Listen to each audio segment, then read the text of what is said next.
కొత్త బట్టలు కొత్త వెలుగులు మీ ఇంటి పండుగ సంతోషాలకు అసలైన చిరునామా సిఎంఆర్ షాపింగ్ మాల్. అందరికీ భోగి సంక్రాంతి కనుమ శుభాకాంక్షలు. సంక్రాంతి అంటేనే సరదాలు, సంబరాలు, పిండి వంటలు, కొత్త బట్టలు. కానీ వీటన్నిటికంటే ముఖ్యమైనది ఏంటో తెలుసా?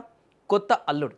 పండక్కి అల్లుడు వస్తున్నాడంటే అత్తగారింట్లో ఆ హడావిడే వేరే లెవెల్లో ఉంటుంది. కోడి పందాలు, ముగ్గులు పక్కన పెడితే అత్తమ్మ చేసే వంటలే ఇక్కడ హైలైట్.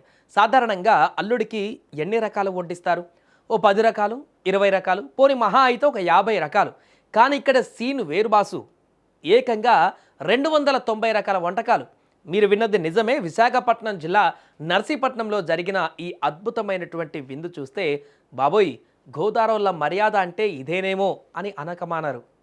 విశాఖపట్నం నర్సీపట్నం మున్సిపాలిటీ పరిధిలోని శాంతినగర్లో నివాసం ఉండే రమేష్ కుమార్, కళావతి దంపతులు తమ కూతురుని శ్రీహర్ష అనే వ్యక్తికి ఇచ్చి ఘనంగా వివాహం చేశారు. పెళ్ళైన తర్వాత వచ్చిన మొదటి సంక్రాంతి కదా, అందుకే అల్లుడికి అదిరిపోయే రేంజ్లో జీవితాంతం గుర్తుండిపోయేలా మర్యాదలు చేయాలనుకున్నారు. అనుకున్నదే తడువుగా మా అల్లుడు బంగారం, ఆయన కోసం ఏమైనా చేస్తామంటూ ఏకంగా 290 రకాల వంటకాలను సిద్ధం చేశారు. గోదావరి జిల్లాలలో మాత్రమే కనిపించే ఈ భారీ విందు సంస్కృతిని నర్సీపట్నంలో రీక్రియేట్ చేసి అందరినీ ఆశ్చర్యపరిచారు. నిజానికి గోదావరి జిల్లాలలో సంక్రాంతికి అల్లుడిని పిలిచి 100 రకాలతో విందు ఇవ్వడం ఒక ఆనవాయితీ.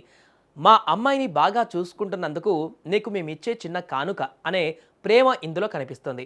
ఇప్పుడు అదే స్టైల్ని నర్సీపట్నం దంపతులు ఫాలో అయ్యారు. ఈ విందు చూసిన అల్లుడు శ్రీహర్ష గారు ఆనందంతో ఉబ్బి తబ్బిబ్బులయ్యారు. ఇన్ని వెరైటీలు చూస్తుంటే కడుపు నిండిపోయింది. అత్తమామల ప్రేమకు ఫిదా అయ్యాను అని ఆయన మురిసిపోయారు. చుట్టుపక్కల జనం కూడా ఈ విందును చూసి బాబోయ్, అల్లుడంటే వీరిదే, లక్కీ ఛాన్స్ అని కామెంట్స్ చేస్తున్నారు. మరి ఈ వీడియో పైన మీ అభిప్రాయాన్ని ఏంటో కూడా కింద కామెంట్ రూపంలో తెలియజేయండి.